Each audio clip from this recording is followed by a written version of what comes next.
જય શ્રી કૃષ્ણ, જય શ્રી રામ. પ્રવીણ જોશી તમારી સાથે, તમારી સામે મોબાઈલ સ્ક્રીન પર સારી સારી વાતો અને જોક સંભળાવવા, ટૂચકા સંભળાવવા, ગુજરાતી ટૂચકા. ચાલો થોડા વન લાઇનર એટલે એક વાક્યના જોક માણી લઈએ. આ સત્ય હકીકત છે. એકવાર ડ્રાઈવરની ભરતી માટે ટેસ્ટ લેવામાં આવી.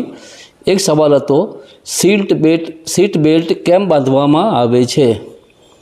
મિત્રો માનસો નહીં, એક જણે લખેલું કે સીટ બેલ્ટ ના બાંધીએ તો પોલીસ પકડી જાય.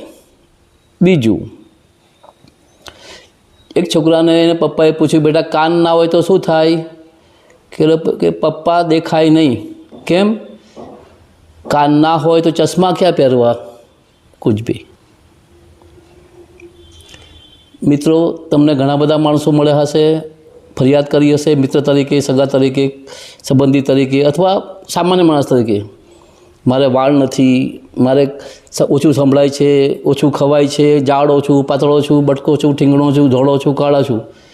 તમને આજ સુધી એક પણ માણસ નહીં મળ્યો હોય જેણે કીધું હોય મારામાં બુદ્ધિ ઓછી છે. કારણ બધા જ ચતુર સમજે છે પોતાની જાતને.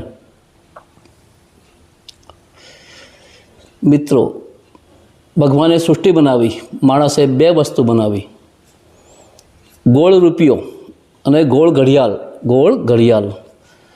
ઘડિયાળના સમયની પાછળ અને રૂપિયાને મેળવવાની પાછળ માણસ આખી જિંદગી દોટ મૂકે છે. બંને પકડી શકાતા નથી. કોશિશ ઓછી જ રહે છે. ધન્યવાદ. Thanks a lot. Keep watching. If you like please share and subscribe. Pravin Joshi. Thanks a lot.